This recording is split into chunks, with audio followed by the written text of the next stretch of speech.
안녕하세요. 네, 내가 야곱입니다. 오늘은 6번째 시간입니다. 오늘 함께 나눌 내용은요, 이 야곱이 하란에서의 삶에 대해서 좀 더 우리가 구체적으로 살펴보고자 합니다. 그것이 심판이냐, 과연 훈련이었냐. 그래서 창세기 31장 38절에 보면은요, 내가 이 20년을 외삼촌과 함께 하였거니와 외삼촌의 암양들이나 암염소들이 낙태하지 아니하였고 또 외삼촌의 양떼의 숫 양을 내가 먹지 아니하였으며. 우리가 저번 주에도 보았던 것처럼요, 우리가 이 하란에서의 이 야곱의 삶, 그 사랑과 그 일, 그것이 바로 그 신앙인으로서의 하나님 앞에 나와서 하나님이 함께 하심으로 열매를 거둘 수 있었고, 분명한 베델을 통과한 야곱의 거듭난 삶의 모습을 우리가 발견할 수 있었다고 내용을 살펴보았습니다. 그래서 우리가 좀 더 오늘은 그거를 좀 더 확장을 해서요, 하나님 앞에 나와서 우리가 첫 번째 깨달을 수 있는 건 심은 대로 거둔다는 거예요. 그러니까 하나님의 심판적인 관점에서 볼 때 야곱이 하란에서 살아야 하는 것은 인과응보죠. 자기가 심은 대로 거둔 겁니다. 야곱이 행한 죄의 대가고 하나님의 심판입니다. 그래서 우리가 오늘 창세기 29장 25절에도 이렇게 기록되어 있습니다. 야곱이 아침에 보니 레아라 라반에게 이르되 외삼촌이 어찌하여 내게 이같이 행하셨나이까? 내가 라헬을 위하여 외삼촌을 섬기지 아니하였나이까? 외삼촌이 나를 속이심은 어찌됨이니까? 이 야곱이 결혼을 하죠. 라헬을 사랑해서. 그런데 결혼할 때 그 라반이 야곱의 노동력을 착취하기 위해서 그 지방의 풍습을 빌미로 야곱을 속입니다. 그러니까 자신이 형을 속이고 아버지를 속였던 것처럼 똑같이 야곱이 라반에게서 거둔다는 거죠. 그래서요, 갈라디아서 6장 7절에도 기록된 것처럼요, 스스로 속이지 말라. 하나님은 업심여김을 받지 아니하시나니 사람이 무엇으로 심든지 그대로 거두리라. 자기의 육체를 위하여 심는 자는요, 육체로부터 썩어질 것을 거두고 성령을 위하여 심는 자는 성령으로부터 영생을 거두리라. 9절이요. 우리가 선을 행하되 낙심하지 말지니 포기하지 아니하면 때가 이름에 거두리라. 그러니까 우리가 오늘 이 야곱은 자기가 심은 대로 거둔 거예요. 그것이 하나님의 심판이에요. 하지만 하나님이 그렇게 거두게 하시는 데는 무엇일까요? 바로 그 라반의 속임을 보면서 야곱은 자신이 속였던 지나온 삶들을 생각나게 하는 거죠. 돌아보게 하시는 거죠. 그래서 하나님이 이 심판의 의미는 정죄의 의미보다는 야곱이 회개하고 성숙한 신앙인으로 지난날 자기가 속여서 그것을 그대로 대갚음을 당함으로 말미암아 그 옳지 않은 것에 대한 대가를 지불하면서 동시에 변화받는 야곱이 되는 과정을 이루는 거예요. 그래서 우리가 두 번째로 이것은 하란에서의 삶의 심판이기도 하지만 두 번째 뭡니까? 자기 연단이다. 하나님의 훈련이라는 거예요. 하나님은 야곱을 연단하는 훈련 장소로 하란을 선택하신 겁니다. 야곱을 낮추시고요, 야곱의 이 모난 부분을 깎으시고 다듬기 위한 하나님의 방편이었다는 거예요. 그래서 우리는 우리 스스로를 잘 모릅니다. 하나님은 우리를 정확하게 알게 하시기 위해서 나와 같은, 나보다 더한 사람을 내게 붙이시는 것이라는 거예요. 그래서 마치 야곱에게 라반을 붙이듯이 말입니다. 우리의 삶의 자리에서도 우리는 남의 티는 잘 보지만 우리 들보는 잘 보지 못하잖아요. 그러니까 우리보다 더한 사람을 우리에게 붙이셔서 우리가 지나온 행위를 돌아보게 하시고 우리의 거울로서 우리 앞에 그 상대방을 세워두는 거죠. 그래서 라반은 야곱보다 더한 사람입니다. 이 라반의 삶의 행적을 한번 우리가 돌아보면은요, 자신의 두 딸을 이용해서요, 야곱을 14년 동안 일하게 했고요, 딸의 지창금마저 손을 댑니다. 이 지창금이라는 것은요, 그 당시 지창금은 여성이 과부가 되거나 이혼을 당할 때를 대비한 안전장치예요. 그러니까 지창금은 엄밀히 말하면 부모의 것이 아니라 그 딸의 것이잖아요. 하지만 창세기 31장 15절에 보면은요, 이 레아와 라헬이 아버지가 우리를 팔고 우리의 돈을 다 먹어버렸으니 아버지가 우리를 외국인처럼 여기는 것이 아닌가. 라반이 이처럼 지도겠다는 거죠. 딸들이 보기에도 너무했죠. 하지만 딸을 그렇게 이용할 정도였는데 사위인 야곱이야 오죽했겠냐는 거예요. 그래서요, 우리가 오늘도 돌아보면서 라반은 영적으로 볼 때 야곱의 다른 얼굴이라는 겁니다. 야곱이 들으면은 굉장히 싫겠지만 영적으로는 하나님이 거울로 그 앞에 붙여놓은 거예요. 그래서 베델 이전에 야곱의 모습이 바로 라반이에요. 그래서 라반을 통해서 하나님이요, 베델 이전에 야곱의 모습을 발견하게 합니다. 야곱을 신앙적으로 성장시키는 것을 볼 때 라반은 야곱을 위한 하나님의 선물이라는 거예요. 와, 이것이 어떻게 선물이 될 수 있습니까? 그렇잖아요. 우리에게 고통을 주는 그 원수가 어떻게 우리에게 선물이 될 수 있습니까? 하지만 우리가 분명히 깨달아야 되는 것은요, 라반은 야곱이 하나님께로 가는 길이 되고 열어야 할 문이 된다는 거예요. 그러니까 내 앞에 원수는 장애물이죠. 하지만 이 장애물이면서 동시에 하나님께 나아가게 하는 길이 될 수 있다는 겁니다. 어떻게 할 때요? 내가 그것을 나의 것으로 받아들이고 깨닫고 기도할 때 말입니다. 곧 우리를 변화시키는 역할을 한다는 것을 인정하면 그 사람을 통해서 우리는 하나님 앞에 신앙적으로 더 가까이 나아갈 수 있고 나아가는 길이 되고 우리가 열어야 되는 문이 된다는 거예요. 그래서 반복된 얘기지만요, 라반은 야곱을 비추는 거울입니다. 라반을 통해 야곱은 자기의 모습을 똑똑히 볼 수 있었고요, 남을 잘 속이던 자신의 죄를 발견하고 회개할 수 있었습니다. 라반은 야곱을 변화시키기 위한 도구였다는 거예요. 그래서요, 베델의 하나님이 하란을 베델로 만드셨죠. 그 어디나 하늘나라니까요. 하지만 야곱의 이 베델 신앙은요, 라반을 그저 원수로 밀쳐내지 않고요, 연단과 성숙의 통로로 삼았습니다. 야곱에게 라반은 하늘을 가는 축복의 문이었다는 거예요. 그것이 성경에 보면은 라반의 부당한 대우에 대해서 야곱이 원망하거나 불평하거나 불성실하거나 그러지 않은 것을 통해서 열매가 드러납니다. 그러니까 이 야곱은 심판이기도 하지만 이 연단을 통해서 하나님께 어떻게 됩니까? 축복을 받게 되는 겁니다. 야곱에게 하라는요, 자신의 잘못된 선택에 따른 징계의 시간이었고요, 연단의 공간이었지만 축복의 현장이었어요. 고난은 변장하고 찾아오는 축복입니다. 이 고난이 축복이라는 것은 고난의 복판에서는 잘 보이지 않지요.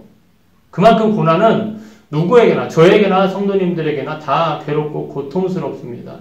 하지만 이 고난에는 뜻이, 의미가 담겨 있습니다. 그러니까 우리는 선택해야 된다는 거예요.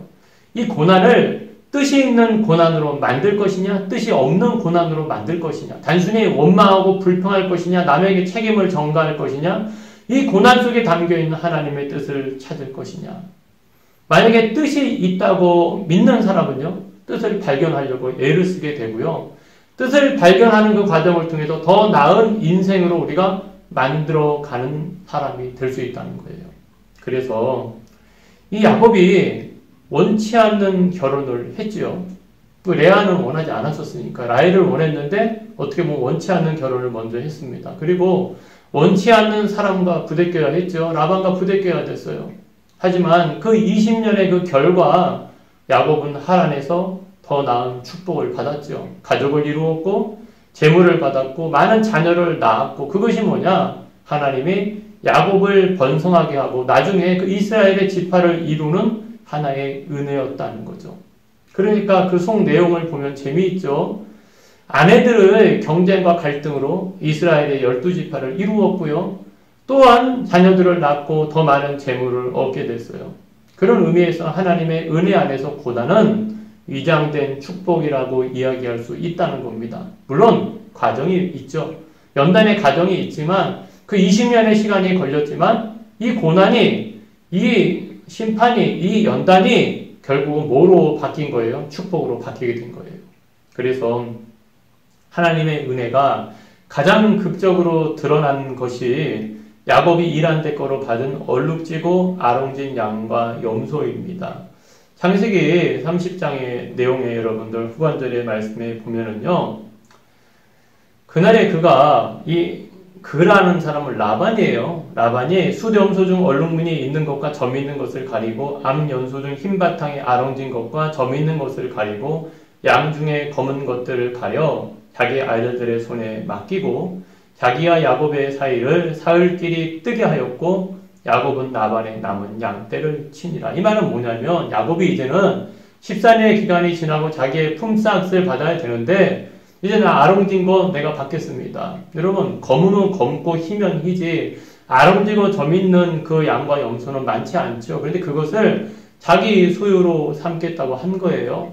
그러면 그 많은 소유 중에 작은 거잖아요. 그런데 우리가 아까 말씀해 보았던 것처럼 라반은 그 중에서도 뭡니까? 얼룩무늬 있는 것, 점 있는 것, 그리고 흰 바탕에 아롱진 것, 점 있는 것을 가려가지고 그걸 자기 아들들의 손에 맡기는 거예요. 그리고 야곱과 자기의 사이를 사흘길이 뜨게 한 거예요. 그러니까 엄밀히 볼 때 이 야곱이 그 소유가 많아질 수 없는 구조로 만들어 놓은 거죠. 그러니까 얼룩덜룩한 무늬가 있는 그러니까 그런 아롱된 것들이 나올 수 있는 확률을 없애려고 다 그런 종자를 빼내버린 겁니다. 다 분리시켜 놓은 거예요. 그런데 우리가 성경에 보면 야곱이 튼실한 양과 염소가 교미할 때 그 눈앞에 얼룩덜룩한 무늬가 있는 나뭇가지를 두었다고 성경에 여러분들 나옵니다. 그럼 이것을 우리가 과학입니까? 미신입니까?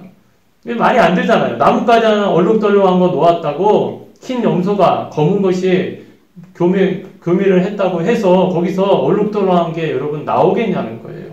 이걸 갖고 이걸 어떻게 해석해야 될까? 유전학이냐? 생물학적이냐? 그것을 옳고 그름으로 따지는 것은 성경의 관심사가 아닙니다. 그럼 성경에서 우리에게 얘기하고 있는 건 뭐예요? 이게 나올 수 없는 구조인데 아롱진 게 나올 수 없는 구조인데 아롱진 게 나왔어요. 이게 하나님의 은혜라고 고백하는 거예요. 물론 그 안에는 유전적인 것도 있겠고 하나님의 역사도 있었겠지만 하나님이 그렇게 역사하셨다는 겁니다. 그래서 창세기 31장 9절에 이 아내들에게 야곱이 다시 브엘사바로 자기의 고향으로 돌아가자고 하면서 이런 말을 하지요. 하나님이 이같이 그대들의 아버지의 가축을 빼앗아 내게 주셨느니라. 31장 10절에 보면 그 양떼가 새끼 뵐 때에 내가 꿈에 눈을 들어 보니 양떼를 탄 수장은 다 얼룩무늬 있는 것과 점 있는 것과 아롱진 것이었더라. 하나님 꿈으로 보여주셨다는 거예요.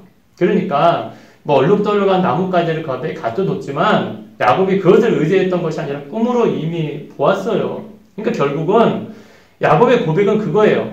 줄무늬 양이 많아진 것은 하나님의 은혜와 자신의 수고의 결과라는 거예요. 그러니까 여러분 그 오해하지 마세요. 그 나뭇가지 갖다 놨다는 의미가 아니라 자신이 그렇게 눈 붙일 겨를도 없이 성실하게 정당하게 열심히 일한 대가에 하나님의 은혜가 더해졌다는 거죠. 그래서 고난이 축복인 것은 하나님의 일하심에 인간이 능동적이고 응답할 때 이루어지는 거예요. 이것이 은혜라는 거예요. 하나님의 은혜로 다 알아서 해주시겠지 해서 아무것도 하지 않는 게 아니라 하나님이 야곱의 성실과 정직과 신실함 위에 은혜가 더해졌죠. 그러니까 라반이 갖은 수를 쓰고 그러한 아롱진 것이 낫지 않게 하려고 사흘길을 떨어뜨리고 그것을 분리시켜 놨어도 하나님이 그 가운데서 다시 아롱진 것이 나도록 만들어 주셨다는 겁니다. 그래서 우리가 오늘도 원하든 원하지 않든 고난은 인생의 일부입니다. 하지만 이것이 반드시 필요해요. 또다시 고난을 겪을 수 있겠냐고 물어보면 모두 다 손사래를 칩니다. 그렇죠. 마치 남자들한테 군대 갔다 오고 이래서 하지만 또 군대 갈 거야? 그러면 이제 싫다고 그런 거하고 좀 비슷한 의미겠지만 누구나 고난에 대한 간증은 할 수 있죠. 하지만 또다시 그런 고난을 겪겠습니까? 그러면은 싫어요 할 거예요. 하지만 중요한 것은 여기서 이 고난을 통해서 우리가 배울 수 있는 분명한 사실이 하나 있다는 겁니다. 그래서 우리가 간증하는 거잖아요. 그 대부분 간증하는 사람들, 광야를 체험한 사람들은 이렇게 이야기한다는 거예요. 나는 광야의 길을 결코 선택하지 않았을 것입니다. 그러나 이 광야의 길을 가지 않았다면 오늘날 내가 이렇게 변할 수 없었을 것입니다. 라고 이렇게 고백할 수 있다는 거죠. 그래요. 누구나 다 광야의 길을 선택하는 것은 싫어할 겁니다. 하지만 그 광야의 길을 하나님의 인도하심이 나의 죗값이든 하나님의 연단의 가정이든 그 광야의 길을 가지 않았다면 오늘날 이스라엘이 야곱이 변화될 수 없었고 우리가 변화될 수 없었을 것이라는 의미입니다. 그래서 우리가 오늘도 이 야곱을 통해서 하란에서의 20년은 결론적으로 볼 때 야곱에게는 축복이었어요. 물론 힘들었고 어려웠지만 하지만 하나님은 그 고난을 축복으로 바꾸어 주셨다는 거예요. 그래서 우리가 오늘 말씀을 통해서 묵상해 보기를 원합니다. 첫 번째는요, 지금까지 살아오시면서 나의 신앙을 성숙하게 변화시킨 나의 연단의 장소는 어디셨습니까? 나의 하란은 어디였나? 저번에는 나의 베델이 어디였냐를 생각해 본다면 내가 훈련받는 장소, 나의 하란이 어디였는지를 한번 묵상해 보았으면 좋겠어요. 아마 그곳이 고생했던 자리일 확률이 많겠죠. 하지만 가만히 의미를 돌아보면 그것 때문에 내가 축복을 받게 됐구나, 변화받게 됐구나 생각할 수 있을 겁니다. 그 두 번째, 나의 삶 속에서 고난으로 변장하고 찾아온 축복은 무엇이었나요?